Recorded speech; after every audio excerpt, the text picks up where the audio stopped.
All right, Dave Wedge joins us, author, podcaster. It's so many titles for you, Dave. You've done a lot of writing and journalism, and mostly about stuff going on in and around Boston. And you did write with your collaborator Casey Sherman, Hunting Whitey. And so I wanted to get your observations on the recent news of the three guys that they indicted on Whitey's murder at the prison in West Virginia. Sure. So Casey and I wrote that book in 2019, 2020, and we were the only journalists to ever talk to Freddie Gius. And if you pick up that book, there's a couple of chapters about Freddie Gius and his family and his history. Wow. Freddie's daughter actually collaborated with us on the book. She gave us a lot of information. She shared a lot of the family history and story. To be honest with you, Freddie Gius is an interesting story on his own. Yeah. He's serving a life sentence without parole for killing a mob boss in Springfield named Big Al Bruno.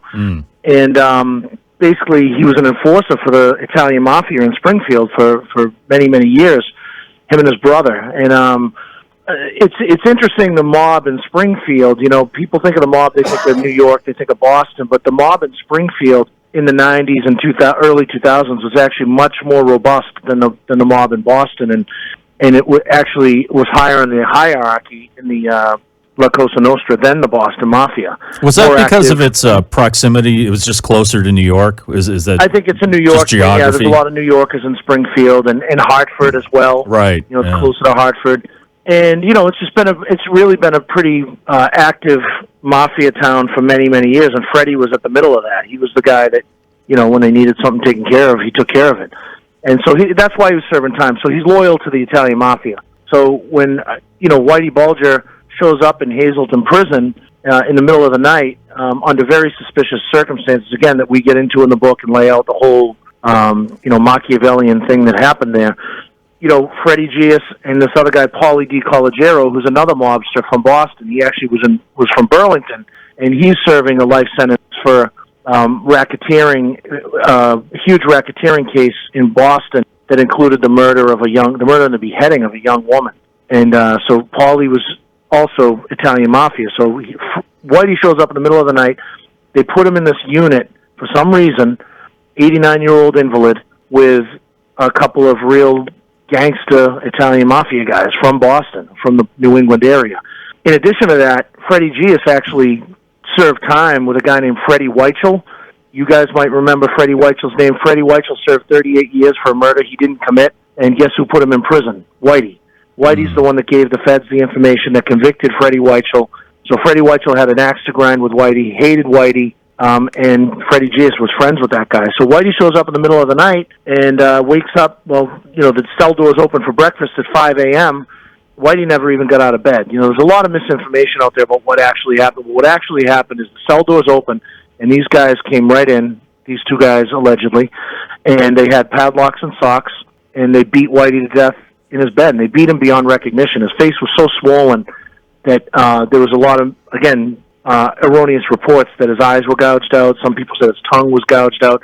There was some crazy reports that he was castrated. None of it's true. He was beaten to death in seconds.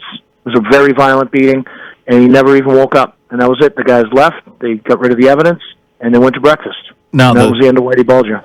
Now, the speculation on who told these guys, or who hired these guys, or who commanded these guys to do it. I know Gius had his connections with the Genovese family out of New York, and you said the Collegiero. I mean, that was a whole other kind of gang, right? That was a whole other Italian he was gang. Boston mob. I'd have to go back and refresh my memory of which faction they were, but it's basically the Boston mob is run under the Providence mob. So, that was Patriarcha. I'm not sure who actually is in charge of the Providence mob anymore, if anyone.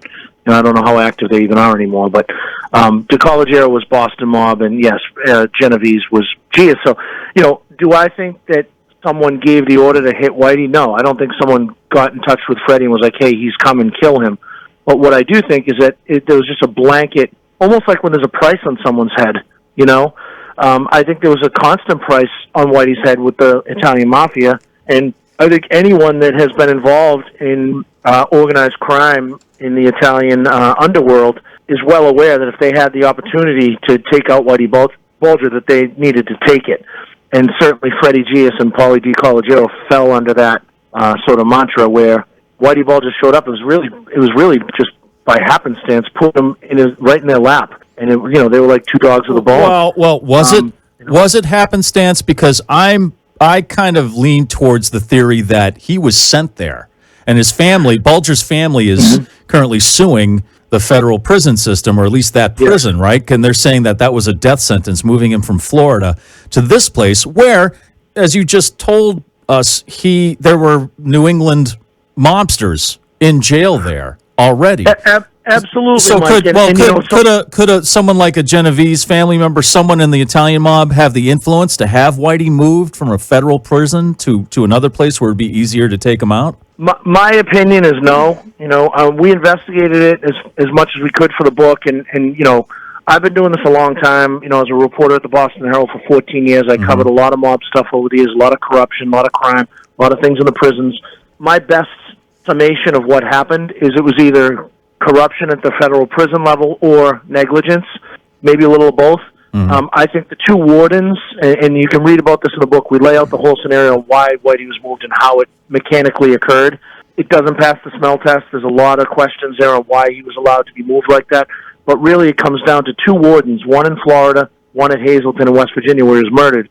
They were the guys, the buck stops with them. And the lieutenant there at the Hazleton prison, when he saw Whitey come in, they have a jacket, what's called a jacket. They walk in with their own court papers, their own files. And Whitey's jacket said on it very clearly, it's a red marking, OC, Organized Crime Informant. He was known in the prison system. He's flagged in the system as an informant. So they should have known not to put him in a unit with mobsters.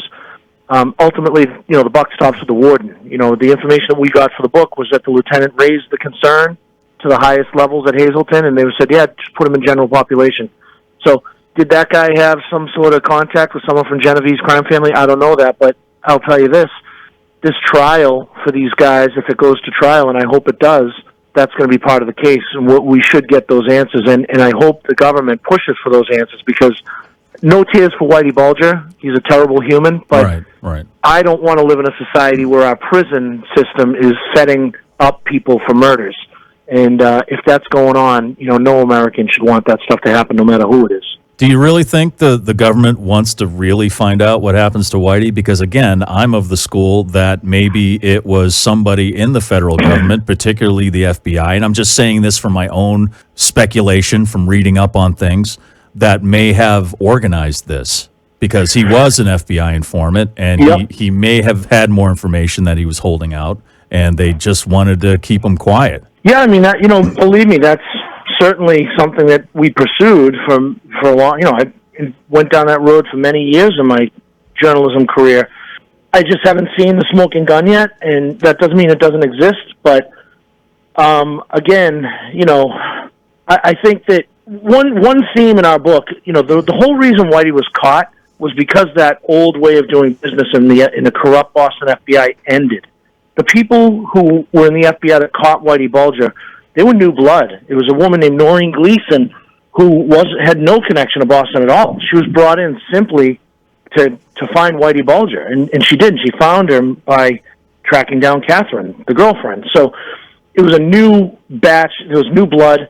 They didn't care about John Connolly. They didn't care about John Morris and all these old H. Paul Rico and all these old corrupt FBI guys that paid off Whitey and gave him information and all that stuff.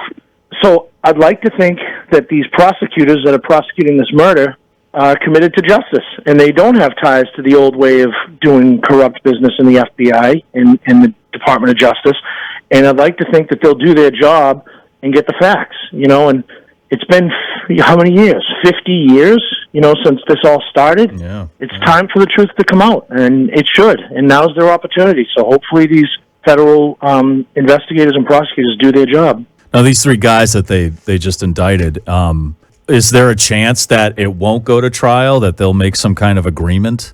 Or I mean, they're all serving life in prison, Right. I'm not sure about McKinnon. I don't know his status, but Paulie DiCollegiero and Freddie Gius aren't going anywhere. They're serving life without prison for other murders. So, what's the leverage? What bargaining power do they have? Right. None. Really, Well, they're not going anywhere. But, the prosecutors could just, the fact that they were indicted at all came as a bit of a shock to me because it's been, going on 5 years here, or 4 years. Yeah. And they were just basically, Freddie Gius is still in solitary confinement. Yeah, he's just sitting there. Yeah. And I think that, in the prison system, that's a fate worse than death. So I feel like the fact that they indicted them at all is a good sign that they're going to try to uncover some of the facts here and get to the bottom of what happened. I'd like to think it'll go to a trial, and I hope it does. The American people deserve it, frankly. It's a big case. People need to know what happened here. The family, again, no tears for Whitey Bulger, but the family was right to file that wrongful death suit because that sort of stuff should not be allowed to go on in the prison system. It's just not the way the American justice system was constructed. It is really fascinating how people are fascinated by this story.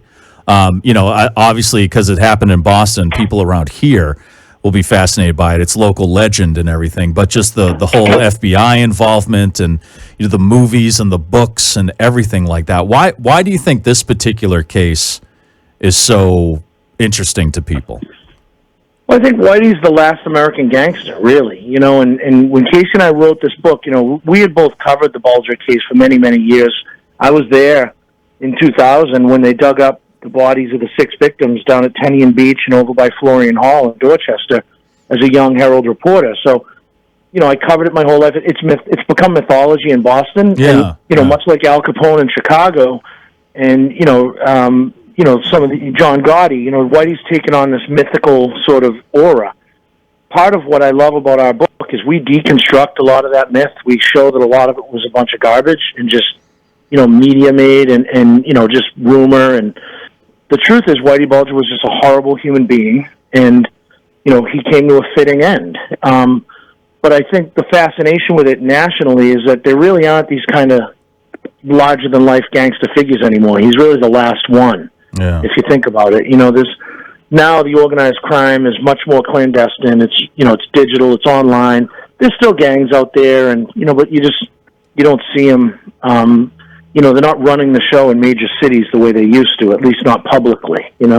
Right now, so it's the elected officials who are doing it now. That's just my opinion. Dave Wedge has nothing to do with that. I said that. That's me. All me. All right. Well. No, it's a fascinating story, and one thing, shameless plug, if I could, we're bringing our book Hunting Whitey to the live stage in May at the Wilbur Theater, and it's really the first time that Whitey Bulger will ever be portrayed on stage. And again, it's not to glorify Whitey Bulger. We're going to tell the truth about how he was captured and how the House of Cards came down. And it's a pretty incredible story, so we're excited about it. You have a date on that yet? It's May 16th. At the Wilbur Theater, and and we're going to have some big announcements on it soon with regards to actors and things like that. So I'll keep you posted. All right, that's awesome. Dave Wedge, he wrote the book Hunting Whitey with Casey Sherman, and your podcast. You want to put a plug in for your podcast because that's great too. Yeah, actually, if people want to know more about our book and the Whitey Bulger story, we have 2 episodes about it. It's called Saints, Sinners, and Serial Killers. You can find it just by Googling it, Saints, Sinners, and Serial Killers, or go to the Mudhouse Media Network, and that's Mudhouse with 2 Ds, and you can find it. But yeah, we got two episodes, an hour each, that kind of lays out the whole long, sordid, disturbing saga, including a lot of the stuff about Freddie Gius. Dave, thank you so much for taking the time and giving me your observations on this. And, we'll see what happens. I am just like anybody else, fascinated with this case. Yeah, no, thanks for the airtime. It's cool that, local media wants to cover these stories because I do think they're important. It's been a long time, and this case has been an albatross around Boston's neck for many years, and this should finally put the nail in the coffin and end it, I hope. All right. Well, thank you very much, Dave.